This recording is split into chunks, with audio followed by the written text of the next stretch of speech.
yang akan saya soroti justru terkait munculnya pasal-pasal baru yang mengatur hukum yang hidup dalam masyarakat atau living law. Yang pertama, salah satunya adalah terkait aturan pidana bagi orang yang membuat prank. Nah, ini untuk YouTuber atau yang mengklaim dirinya sebagai influencer, hati-hati. Aturan pidana ini diatur dalam pasal 331 RKUHP yang berbunyi, setiap orang yang di tempat umum melakukan kenakalan terhadap orang atau barang yang dapat menimbulkan bahaya, kerugian, atau kesusahan dipidana dengan pidana denda paling banyak kategori 2. Nah, dalam penjelasan pasal 331 RKUHP ini diberi sedikit ilustrasi yang dimaksud dengan kenakalan itu adalah seperti contohnya vandalisme alias coret-coret di tembok. Jadi hati-hati di jalan ya. Berapa denda kategori itu? Dalam pasal 79 ayat 1 dijelaskan bahwa yang termasuk dalam kategori 2 denda ditetapkan berdasarkan kategori 2 ini sebesar 10 juta rupiah. Jadi, bagi Anda yang kedapatan nanti mencoret-coret tembok, siap-siap mendapatkan pidana.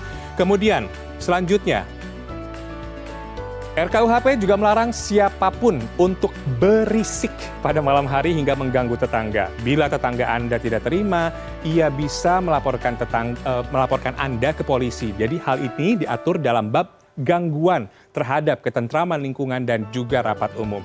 Ini tercantum dalam pasal 265 RKUHP, dipidana dengan pidana denda paling banyak kategori 2, dan setiap orang yang mengganggu ketentraman lingkungan dengan membuat hingar-bingar atau berisik tetangga pada malam, atau membuat seruan atau tanda-tanda bahaya palsu.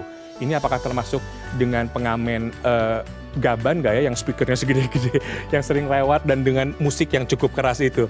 Dan kita akan lihat ancaman pidana selanjutnya, yaitu yang muncul yang baru adalah terkait hubungan seks di luar pernikahan. Jika saat ini tidak dilarang, nah dalam RKUHP, seks di luar pernikahan diancam penjara 1 tahun penjara.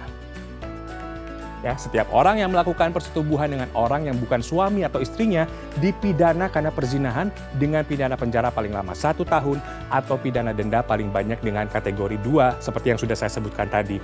Demikian bunyi dari pasal 413 ayat 1 RKUHP.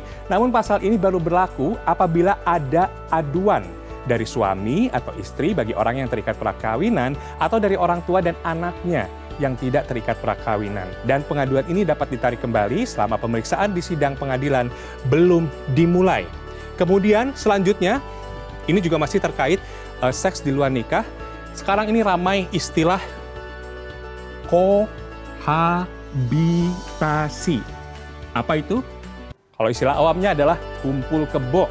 Jadi negara kita ini sekarang mengatur pasangan yang tinggal serumah tanpa ikatan pernikahan. Setiap orang yang melakukan hidup bersama sebagai suami istri di luar perkawinan dipidana dengan pidana penjara paling lama 6 bulan atau